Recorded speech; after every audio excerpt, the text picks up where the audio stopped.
Abran sus Biblias en primera carta del apóstol Pablo a Timoteo. Primera carta del apóstol Pablo a su discípulo Timoteo.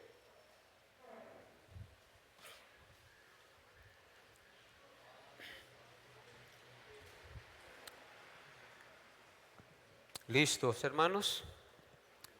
Vamos entonces, en primer lugar, a orar para encomendar la enseñanza en las manos del Espíritu Santo.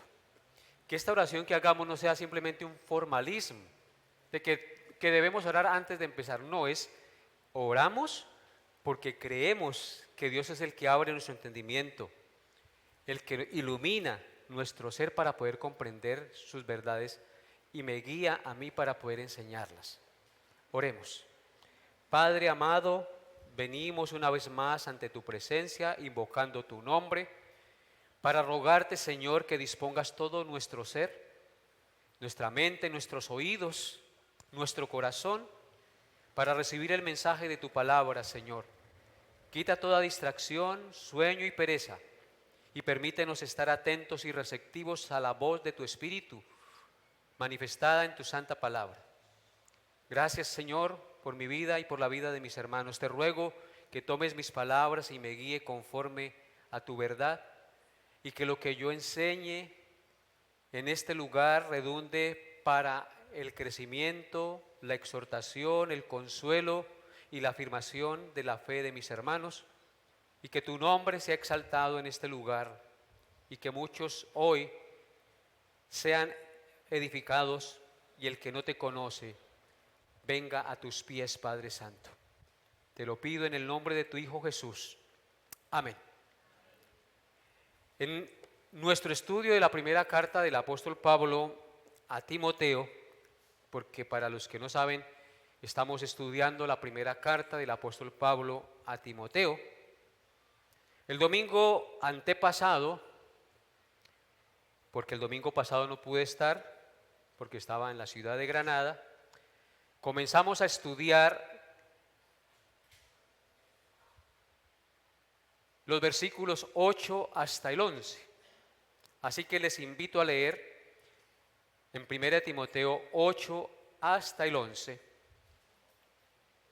Por favor, dice, lean conmigo. Pero sabemos que la ley es buena si uno la usa legítimamente.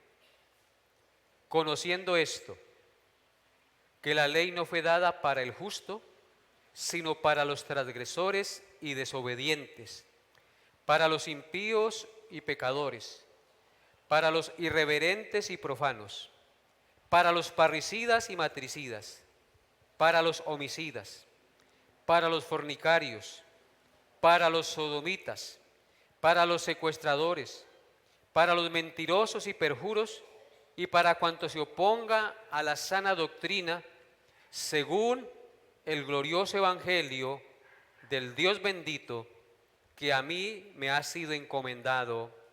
Amén.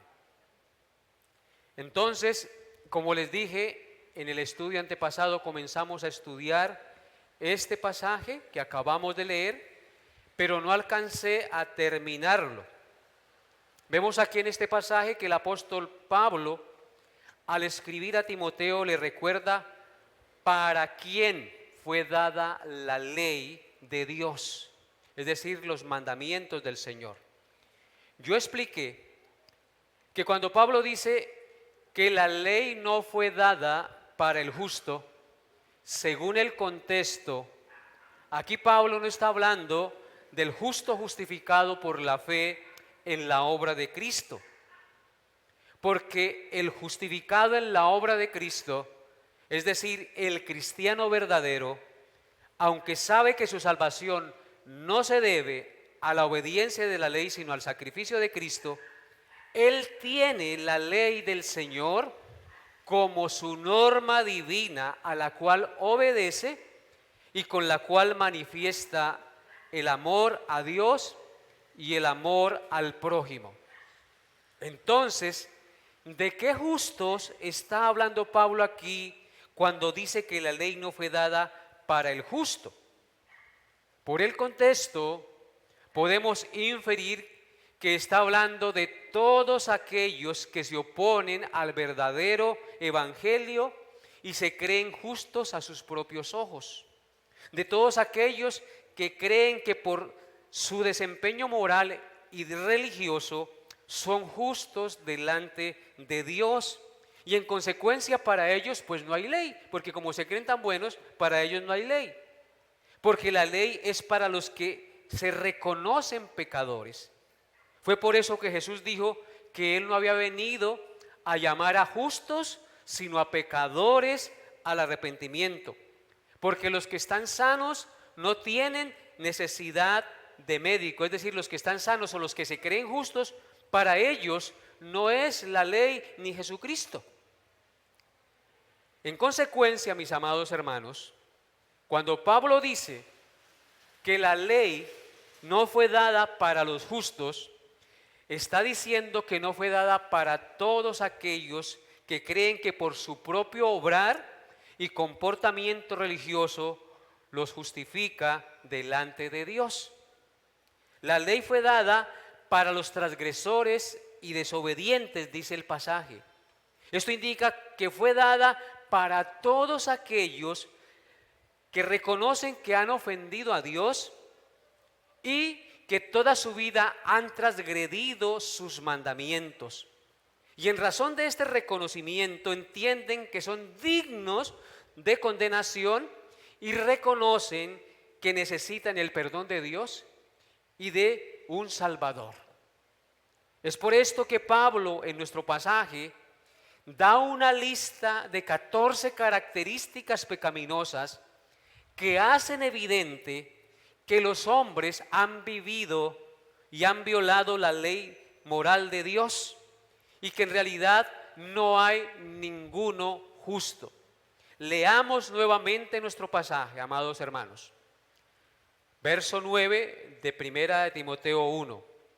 Conociendo esto, que la ley no fue dada para el justo, es decir, para el que se cree santo, sino para los transgresores y desobedientes, para los impíos y pecadores, para los irreverentes y profanos, para los parricidas y matricidas, para los homicidas, para los fornicarios, para los sodomitas, para los secuestradores, para los mentirosos y perjuros, y para cuanto se oponga a la sana doctrina, según el glorioso evangelio del Dios bendito, que a mí me ha sido encomendado. Amén. 14 características pecaminosas menciona el apóstol Pablo en este pasaje.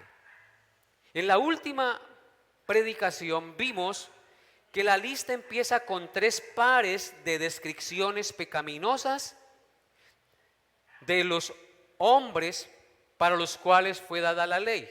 Verso 9, ahí están los 3 pares. Para los transgresores y desobedientes, primer par. Para los impíos y pecadores, segundo par. Y para los irreverentes y profanos, el tercer par. Estos 3 pares de descripciones pecaminosas principalmente hacen referencia a la violación de los primeros 4 mandamientos de la ley moral de Dios, los cuales tienen que ver con la relación de una persona con Dios. Recordemos que los 10 mandamientos se dividen en 2 tablas. Los primeros 4 son a la gloria y la honra de Dios, y los 6 restantes son a la honra del prójimo.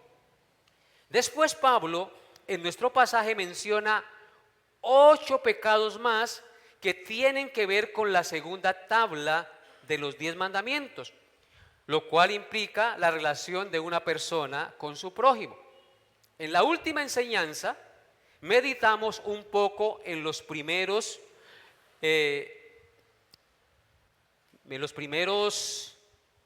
9 pecados mencionados en el versículo 9, para los cuales fue dada la ley. Hablamos de los transgresores y desobedientes, de los impíos y pecadores, de los irreverentes y profanos, de los parricidas, de los matricidas y de los homicidas. Hablamos de 9, así de manera general. quedó en la mente los parricidas, ¿se acuerdan? Que después en el domingo siguiente el hermano Juan Carlos también aquí habló en el autoexamen de los parricidas. Hoy, hermanos, consideraremos los versículos 10 y 11 de nuestro pasaje, donde Pablo menciona 5 pecados más para completar los 14. Leamos entonces los versículos 10 y 11 nuevamente para que se vaya grabando este pasaje en nuestra mente, en el cual vamos a meditar. ¿Qué dice nuestro pasaje? Versículos 10 y 11. La ley fue dada, inferimos, ¿no?, para los fornicarios, para los sodomitas, para los secuestradores, para los mentirosos y perjuros, y para cuantos se oponen a la sana doctrina, según el glorioso evangelio del Dios bendito, que a mí me ha sido encomendado. Amén. Así que en estos versículos vamos a meditar el día de hoy.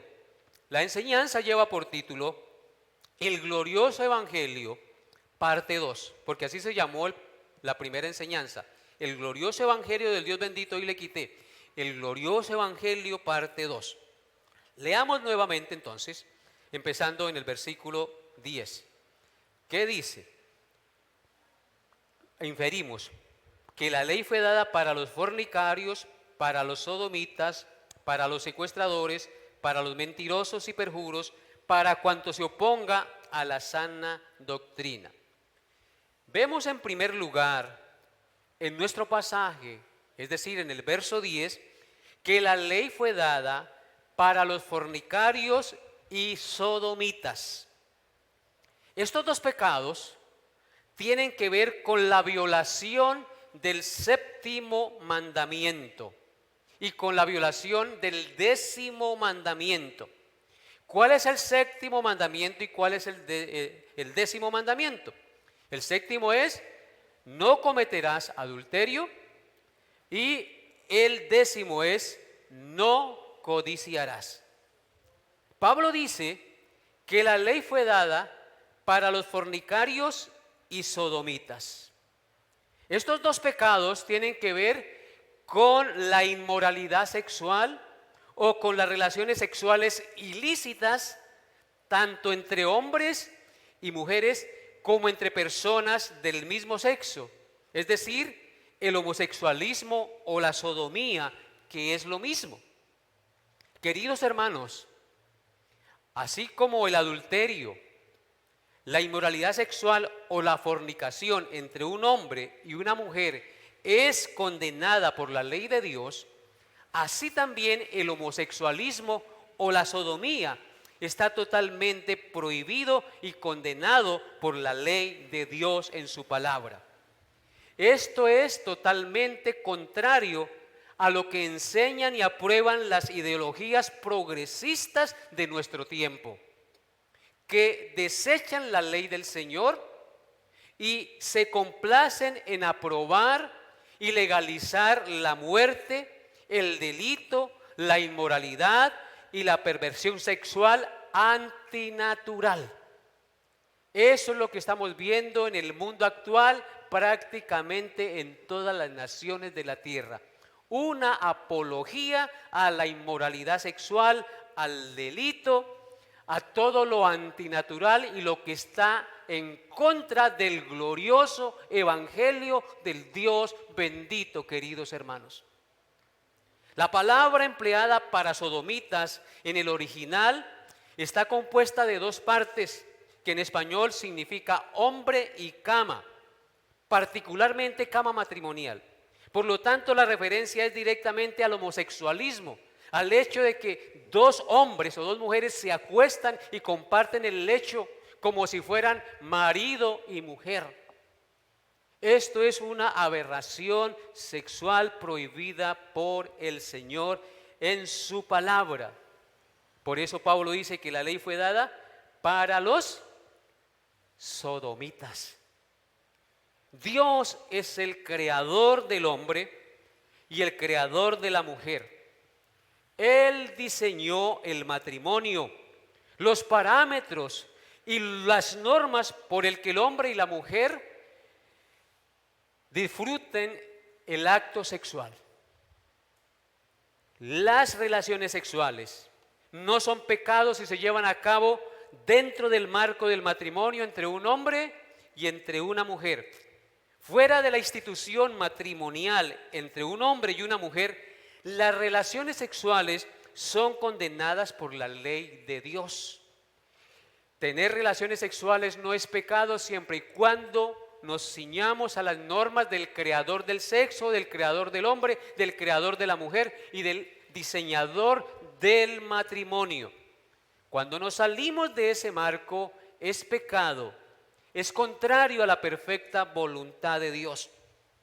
La unión conyugal debe ser constituida por un hombre y por una mujer, jamás entre un hombre y varias mujeres o entre una mujer y varios hombres, menos entre dos hombres o entre dos mujeres y mucho menos entre un hombre y un animal o entre una mujer y un animal, porque aún se dan esas aberraciones dentro del género humano.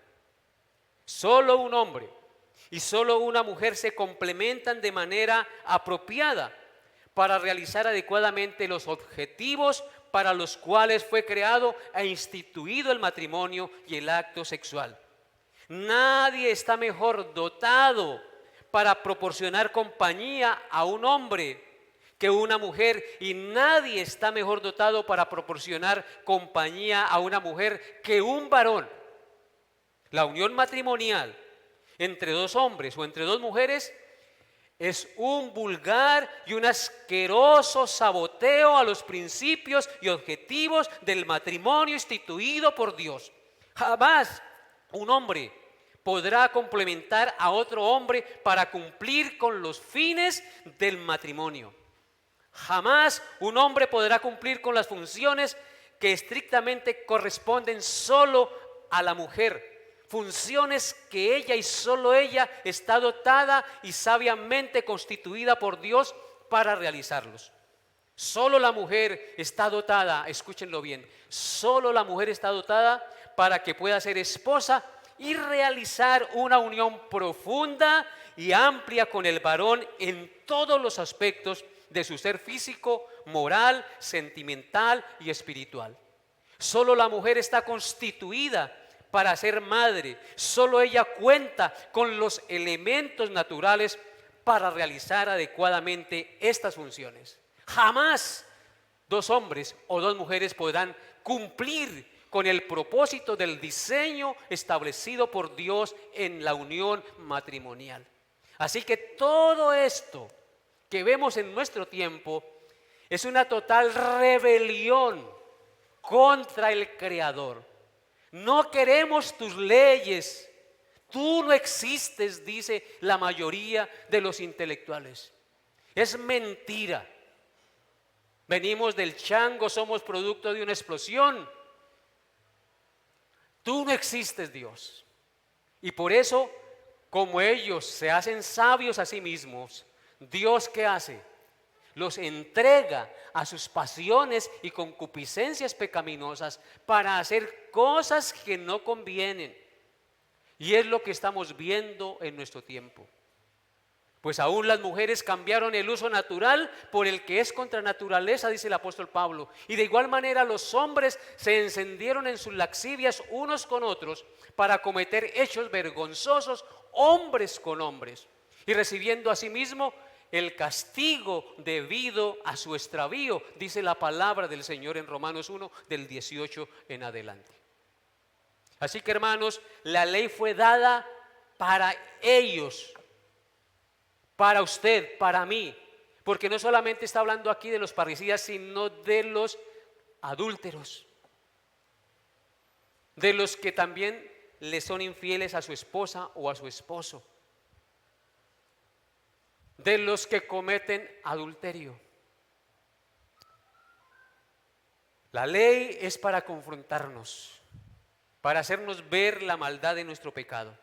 Pero como el mundo no quiere la ley de Dios, pues ellos creen que están obrando correctamente. Para ellos entonces supuestamente no es la ley, pero se equivocan de cabo a rabo, porque un día darán cuenta al Dios que dio la ley y que es una ley perfecta y es una ley que juzgará al mundo por su pecado.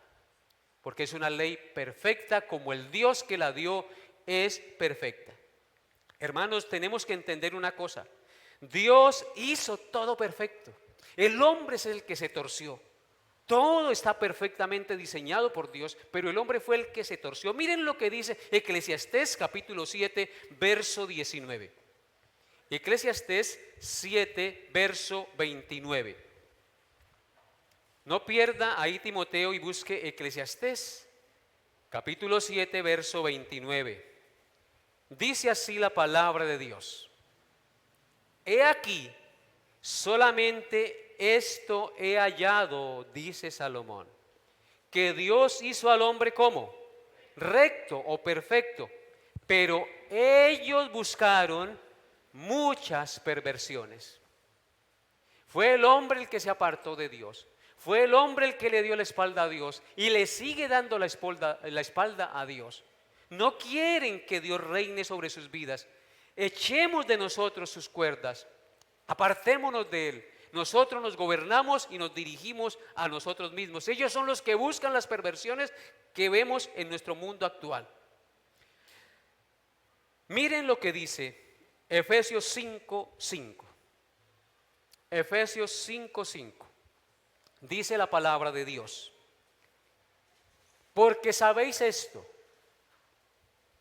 que ningún fornicario o inmundo o avaro que es idólatra tiene herencia en el reino de Cristo y de Dios. ¿Qué nos está diciendo el apóstol Pablo en este texto? ¿Sabéis esto? Les dice a los efesios. ¿Qué es lo que saben ellos y qué es lo que sabemos nosotros? Que ningún fornicario. Y recordemos que dentro de los fornicarios están todas las perversiones y las inmoralidades sexuales que comete el ser humano. Ningún fornicario o inmundo. Si notan que el fornicario es el que comete inmoralidad sexual, ¿cómo es llamado por Pablo? Inmundo. Luego dice o avaro, porque las inmoralidades sexuales también vienen por la avaricia, por el deseo, por el desear satisfacer los deseos carnales que no se someten a la ley de Dios, que es idólatra. El sexo ilícito es un ídolo al cual el mundo adora, al cual el mundo se rinde y se degenera totalmente. Dice que ningún avaro o idólatra tiene herencia en el reino de Cristo y de Dios, porque esa no es la naturaleza de un hijo de Dios. La naturaleza de un hijo de Dios es lo contrario, se aparta de la fornicación, de lo inmundo, porque entiende que hay alguien al cual ofendió y que hubo alguien que vino para pagar por él y cumplir lo que él no podía cumplir por él. Ahora observen lo que dice Primera de Corintios 6:9. Primera de Corintios 6:9, rápidamente, dice: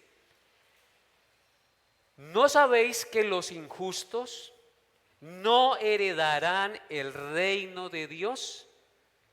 No erréis, no se equivoque, ni los fornicarios, ni los idólatras, ni los adúlteros, ni los afeminados, ni los que se echan con varones. La práctica constante de estas cosas, Pablo dice aquí, que evidencia que ellos no son hijos de Dios y por lo tanto no heredarán el reino de Dios. Así que si usted viene esta mañana aquí y ya asiste también regularmente aquí, el Señor siempre reiterativo y siempre está repisando sobre nuestra condición caída y pecaminosa que tiende a la inmoralidad, que tiende a lo que no es correcto, para que no se nos olvide que nosotros como hijos de Dios somos la sal y la luz del mundo y que en nosotros debe manifestarse otras prácticas que son contrarias a las mencionadas aquí por el apóstol Pablo. Por eso es que a reglón seguido dice: mas esto erais algunos de vosotros. O sea que sí es posible que cuando creemos en Cristo, nuestra vida sea transformada radicalmente, de darle la espalda al pecado y llegar a ser nuevas criaturas en Cristo Jesús. Hebreos 13:4. Hebreos 13:4 es un pasaje importantísimo. Dice Hebreos 13:4: honroso sea en todos el matrimonio y el lecho sin mancilla, pero a los fornicarios y a los adúlteros los juzgará Dios. ¿Leyeron conmigo ese texto, hermanos? Es supremamente importante. Casados, jóvenes que están aquí, que piensan casarse. Dice el apóstol, yo creo que fue el apóstol Pablo que escribió Hebreos: honroso sea en todos. ¿Qué cosa? El matrimonio y el lecho, la cama sin mancilla. El esposo debe ser para su esposa y su esposa para el esposo. Y ellos deben disfrutar su relación de intimidad y de pareja libremente a los ojos de Dios, sin temor a estar pecando, porque el uno es para el otro y la otra para el otro. Entonces, hermanos, honroso debe ser en todos el matrimonio y el lecho sin mancilla. Y hay un pero a los fornicarios y a los adúlteros los juzgará Dios. El lecho matrimonial no debe ser manchado por el pecado. Esposo que está hoy aquí, usted debe amar a su esposa y serle fiel hasta que la muerte los separe. Y lo mismo la esposa, es el llamado de Dios a serle fiel a su esposo hasta que la muerte los separe.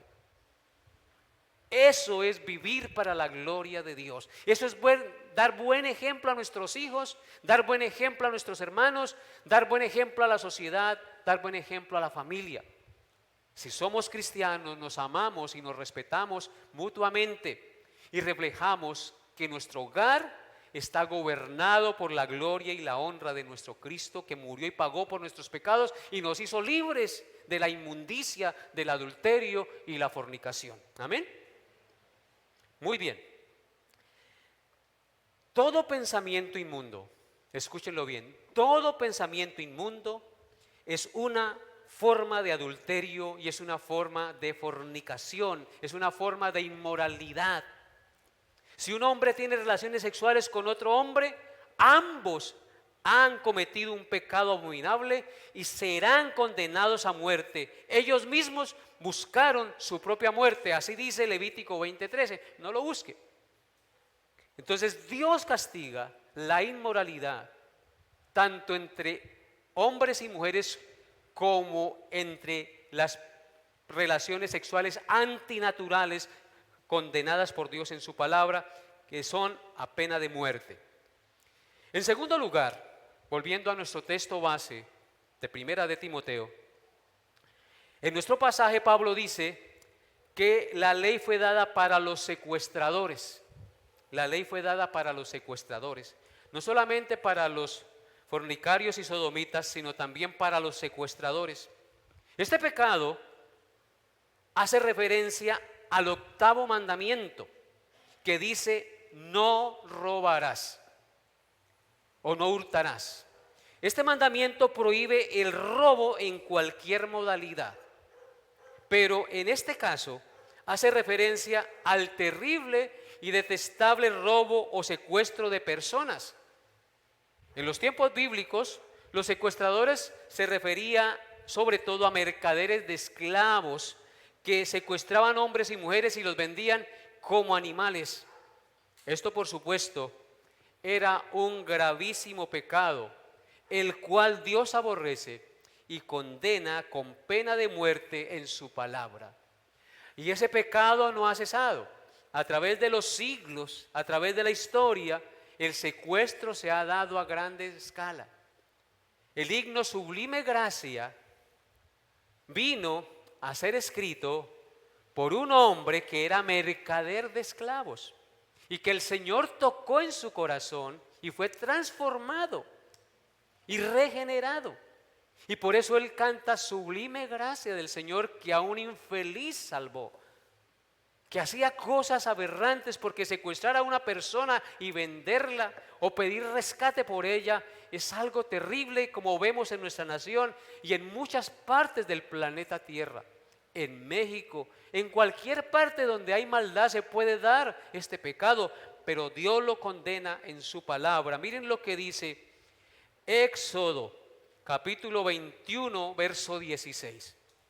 Éxodo 21, verso 16 dice: asimismo, el que robare una persona y la vendiere, o si fuera hallada en sus manos, morirá. ¿Con qué se castigaba el delito de secuestro? Con la muerte. Ahí está claro. Levítico 19:13 dice, Levítico 19:13, no oprimirás a tu prójimo, ni le robarás, no retendrás el salario del jornalero en tu casa hasta la mañana. Esa es otra manera de secuestro. Hay personas que les gusta valerse de los servicios de otro y no pagarle puntualmente. Mire que Dios condena aún eso. Secuestrar el dinero que le pertenece a la persona que trabajó, o no pagar a la persona de la cual la persona se valió. Dice aquí, no oprimirás a tu prójimo, ni le robarás, no retendrás el salario del jornalero en tu casa hasta la mañana. Debemos ser transparentes. En cualquier cosita nosotros podemos estar ofendiendo al Señor. Es por eso que necesitamos de un Salvador, urgentemente, porque de una manera o de otra siempre ofendemos a Dios. En Deuteronomio 24:7 dice lo siguiente, Deuteronomio 24:7: cuando fuera hallado alguno que hubiere hurtado a uno de sus hermanos, los hijos de Israel, y le hubiere esclavizado o le hubiere vendido, morirá el tal ladrón. ¿Cómo se le llama al secuestrador? Ladrón. Y quitarás el mal de en medio de ti. ¿Qué piensan hacer hoy nuestros gobiernos aquí en Colombia? En lugar de castigar al malhechor, lo quieren indultar y ponerlo en libertad y premiarlo. Pero ¿qué dice la palabra de Dios? Hay que castigar al malhechor. Dice, así quitarás el mal de en medio de ti. Es una visión totalmente izquierdista, contraria a la voluntad de Dios. Por eso es que el Señor dice, unos a la derecha y el otro a la izquierda. Los que van a la izquierda van en contra de la voluntad de Dios, hermanos. Deuteronomio 25:13 al 16. Deuteronomio 25:13 al 16 dice: no tendrás en tu bolsa pesa grande y pesa chica, ni tendrás en tu casa efa grande y efa pequeña.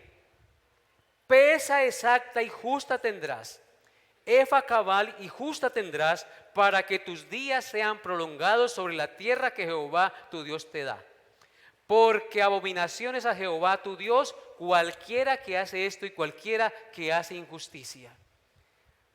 Sacarle el peso a lo que yo vendo o bajarle la calidad a lo que yo digo que vendo es robo y es condenable por Dios.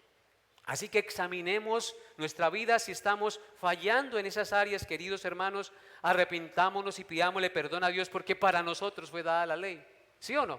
Porque la ley es la que nos hace ver el pecado, nos hace entender que somos pecadores para correr a los pies del Señor Jesucristo, arrepentidos y hallar en Él perdón y misericordia.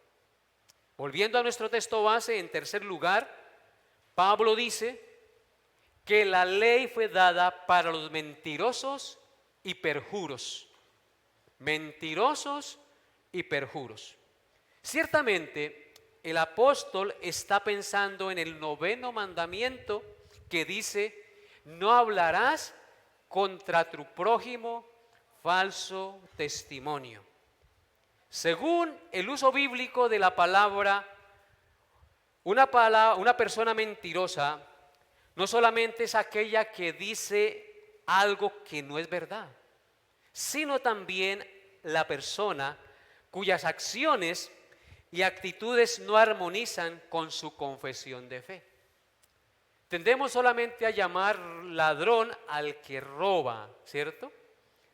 Y a llamar mentiroso al que miente. Pero, ¿qué nos dice la palabra de Dios? ¿Que yo también puedo ser un mentiroso? Cuando profeso y digo ser cristiano y mis acciones no corroboran lo que yo estoy confesando con mis labios. Lo que yo estoy profesando que digo que creo. Así que la palabra de Dios nos traspasa. Miren lo que dice Primera de Juan, capítulo 2, verso 4. Primera de Juan, cerca ya del Apocalipsis, capítulo 2, verso 4 dice: el que dice, yo le conozco, y no guarda sus mandamientos, el tal es ¿qué? Mentiroso, y la verdad no está en él. Así que, hermanos, ¿habrá aquí algún mentiroso en ese sentido? Muy probablemente sí. Muy probablemente nosotros todos los días y muy a menudo mentimos de esta manera. Porque decimos que le conocemos y no andamos según sus mandamientos. Entonces dice ahí que el tal es mentiroso. Porque está diciendo una cosa que no vive. Aparenta una cosa delante de la gente, pero en privado es otra. Así que, hermanos, la palabra de Dios, su ley nos traspasa y nos hace ver cuán pecadores somos. Dice que los perjuros son todos los culpables de prometer en nombre de Dios lo que es falso con la intención de causar daño al prójimo y obtener beneficio personal. Un perjuro también es aquel que hace votos solemnes y no tiene la intención de cumplirlos. Aquel que jura en falso, aquel que promete al Señor y no le cumple. Ese es un perjuro.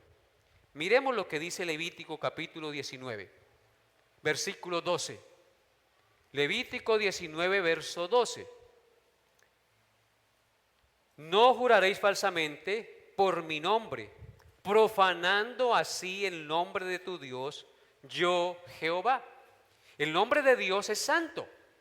Y aquí en Levítico 19, 12 dice que no juraréis falsamente por mi nombre,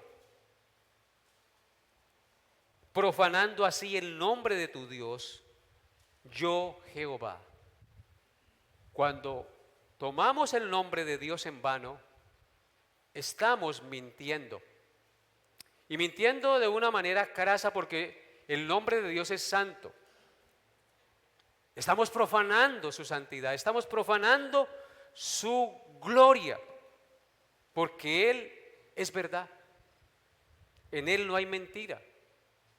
Y coger a veces las cosas de Dios para manipular, como muchos hacen, ¿no? Mire, es que la palabra de Dios dice, y el hombre le aplica el versículo a la esposa para que la esposa se rinda, pero él no se rinde a lo que dice la palabra de Dios también para él. Y quiere aplicarle la palabra de Dios a la mujer y no se la aplica a él. Y lo mismo pasa con la esposa. Le aplica la palabra de Dios al esposo, pero no se la aplica a ella. ¿Qué es eso? Tomar el nombre de Dios en vano, perjurar. Así que, hermanos, esto es grave. Miren lo que dice Mateo, capítulo 5, versículos 33 al 37. Mateo 5, 33 al 37. Dice: además habéis oído que fue dicho a los antiguos, no perjurarás, sino cumplirás al Señor tus juramentos. ¿Cuántos le han prometido al Señor algo y no han cumplido? Levanten la mano. Ah, no, ninguno la levantó. Uy, ¿cómo son de obedientes? Ah, sí, perdón. Es que estoy ciego. Dice aquí, además habéis oído que fue dicho a los antiguos, no perjurarás, sino que cumplirás al Señor tus juramentos. Pero yo os digo, no juréis en ninguna manera, ni por el cielo, porque es el trono de Dios, ni por la tierra, porque es el estrado de sus pies, ni por Jerusalén, porque es la ciudad del gran rey, ni por tu cabeza juraréis, porque no podéis hacer blanco o negro un solo cabello. Pero sea vuestro hablar sí, sí, no, no, porque lo que es más de esto, de mal procede. Así que no debemos nosotros prometer lo que no podemos cumplir. Simplemente diga sí, no y punto. Pero no ponga a Dios por testigo. Hermano querido, si usted quiere cumplir algo, tiene que rendirse y humillarse al Señor y pedirle la gracia para poderlo hacer. Tiene que pedirle al Señor la gracia para poderlo hacer. Del resto no podrá hacerlo. De lo contrario, más se demorará usted en prometer que en fallarle al Señor. Versículo 11 de nuestro pasaje, regresando al texto base. ¿Qué dice el versículo 11 de nuestro pasaje? Vamos a buscarlo.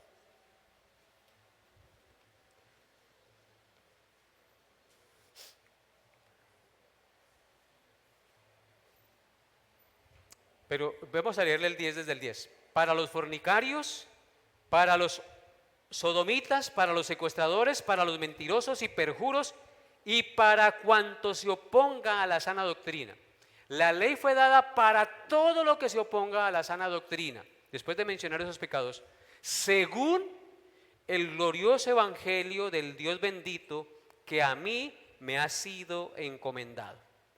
Así que, hermanos, habiendo dado una descripción general de los actos pecaminosos de las personas para los cuales fue promulgada la ley, la cual los declara culpables y dignos de muerte a todos los hombres, ahora el apóstol declara que la ley fue dada para todo cuanto se opone a la sana doctrina, según el glorioso evangelio del Dios bendito que a mí me ha sido encomendado.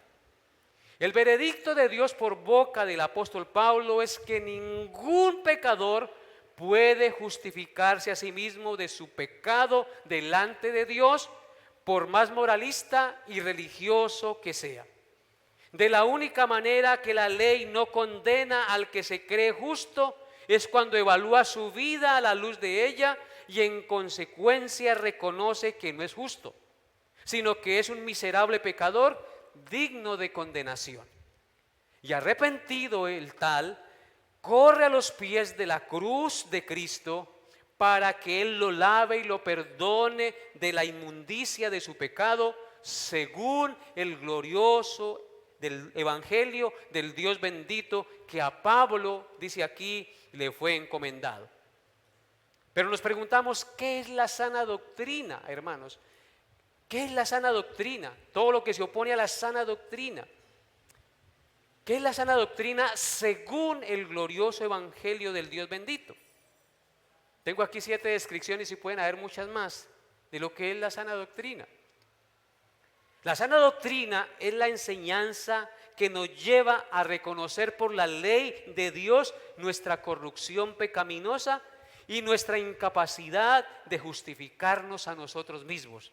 A eso nos debe llevar la sana doctrina. Por la ley, a reconocer nuestra corrupción pecaminosa y nuestra incapacidad de justificarnos a nosotros mismos.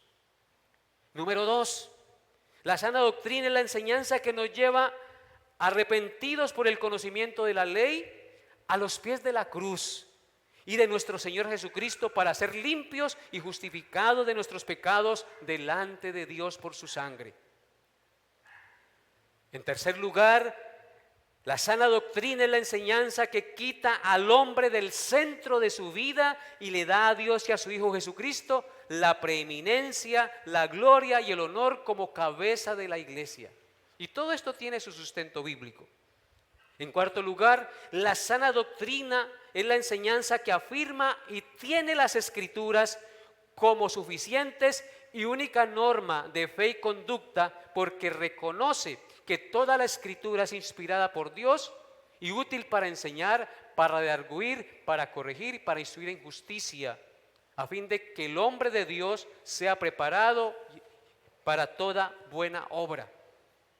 En quinto lugar, la sana doctrina enseña que el creyente debe guardar la ley no para ser salvo, sino como la norma de conducta de la nueva vida en Cristo que se manifiesta en el amor a Dios y el amor al prójimo, como dice 1 Juan 5, 2 al 3.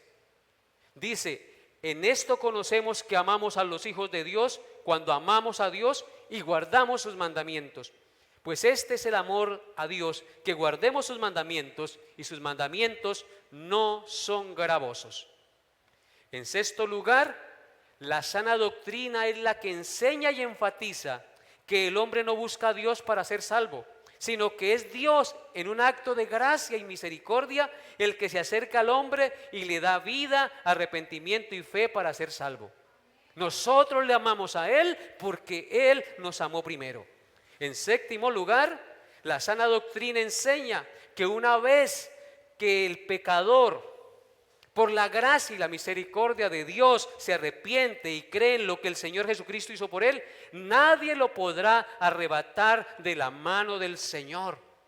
Por lo cual estoy seguro de que ni la muerte, ni la vida, ni ángeles, ni principados, ni lo presente, ni lo porvenir, ni lo alto, ni lo profundo, ni ninguna otra cosa creada nos podrá separar del amor de Dios en Cristo Jesús, Señor nuestro. Y hay una octava. La sana doctrina es la que enseña, que nos lleva a amarnos y a soportarnos y a perdonarnos los unos a los otros de la manera que Cristo nos amó y nos perdonó a nosotros también. Soportándoos unos a otros y perdonándoos unos a otros, si alguno tuviere queja contra otro, de la manera que Cristo nos perdonó, así también hacedlo vosotros. Y podríamos seguir añadiendo características a la sana doctrina, pero con estas 8 es más que suficiente, hermanos. Así que todo aquel que se oponía al santo evangelio de Dios bendito en los tiempos de Pablo eran aquellos que se arrogaban que ellos mismos, por su justicia y por la obediencia a las normas religiosas, se justificaban delante de él. En conclusión, amados hermanos, la sana doctrina es la enseñanza del glorioso evangelio del Dios bendito, que salva al pecador de manera gratuita por la fe en la obra de Cristo, y que realmente le da la gloria a Dios y a su Hijo, la preeminencia, la gloria y el honor. Porque la sana doctrina le da la preeminencia al Hijo de Dios. Pablo dice que el evangelio es glorioso. Según el glorioso, ¿sí notan lo que dice el verso 11? Según el glorioso evangelio del Dios bendito, que a mí me ha sido encomendado. El evangelio, amados hermanos, es glorioso porque revela la gloria de los atributos del Dios bendito en su Hijo Jesucristo. Vuelvo y repito, el evangelio es glorioso porque revela la gloria de los atributos del Dios bendito en su Hijo Jesucristo. Revela su santidad, revela su infinito poder, revela su gracia, revela su misericordia, su perfecta justicia, su perfecto e incondicional amor para con el pecador. Eso revela el glorioso evangelio del Dios bendito. Su santidad. Cristo no pecó. Él fue santo desde que nació hasta que murió. Nunca cometió pecado y por eso fue la ofrenda aceptada a Dios. Su infinito poder. Siendo Dios, tuvo el poder para humillarse y nacer misteriosamente y sobrenaturalmente en el vientre de una mujer, siendo engendrado por el Espíritu Santo. Mostró su poder al sanar a los enfermos, mostró su poder al levantar muertos, al calmar las tempestades, mostró su poder, su gracia. ¿Quién como Él en gracia, que siendo nosotros merecedores del castigo eterno, escupiéndolo, abofeteándolo, azotándolo, coronado de espinas, tuvo el coraje y el gran amor de decir: Padre, perdónalos porque no saben lo que hacen. Su misericordia, tuvo compasión de nuestras miserias al venir del cielo a la tierra para que no nos perdiéramos en la condenación eterna. Su perfecta justicia, desde que nació hasta que murió, vivió una vida perfecta. Su perfecto e incondicional amor. Él nos amó no porque hubiera algo bueno en nosotros. Él nos amó porque quiso amarnos siendo merecedores del castigo y de la condenación eterna de parte de Dios. Así que el glorioso evangelio revela la gloria de los atributos del Dios bendito en su Hijo Jesucristo. El evangelio es glorioso, mis amados hermanos, porque proviene del santo y bendito que habita en luz inaccesible. Observen lo que dice Hebreos 1:3. Hebreos 1:3 dice: el cual, hablando de Cristo, siendo el resplandor de su gloria y la imagen misma de su sustancia, y quien sustenta todas las cosas con la palabra de su poder, habiendo efectuado la purificación de nuestros pecados por medio de sí mismo, se sentó a la diestra de la majestad de Dios en las alturas. Este pasaje da para muchas enseñanzas, pero pongan sus ojos allí, por favor, y mediten por un momento, queridos hermanos, antes de terminar. El cual, hablando de nuestro Señor Jesucristo, siendo el resplandor de la gloria de Dios y la imagen misma de su sustancia. Jesucristo, hombre, fue el resplandor de la gloria de Dios y la imagen misma de la sustancia de Dios. Quien sustenta todas las cosas con la palabra de su poder. El que sustenta todo el universo con la palabra de su poder se hizo como uno de nosotros, hermanos. Y después, habiendo efectuado la purificación de nuestros pecados por medio de sí mismo, se ofreció a sí mismo para purificarnos de nuestros pecados, para limpiarnos y lavarnos de nuestra maldad. Después de haber hecho tan magna obra, dice, se sentó a la diestra de la majestad en las alturas.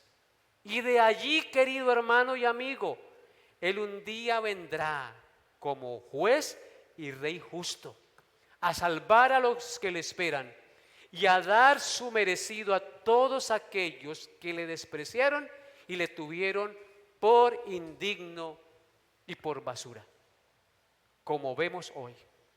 Así que, queridos hermanos, el evangelio es glorioso porque proviene del Dios santo y bendito que habita en luz inaccesible y que por medio de Jesucristo nos fue dado a conocer.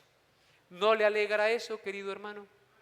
Que en Cristo tenemos el conocimiento de nuestro Dios.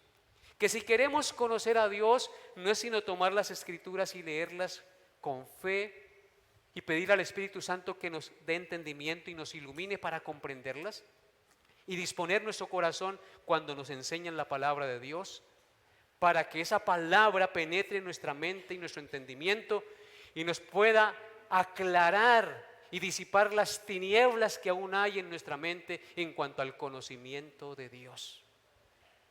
Amado hermano, amigo, joven que me escucha, hoy es el día de nuestra salvación. Hoy usted debe santificarse todavía. Hoy usted debe vivir en justicia todavía.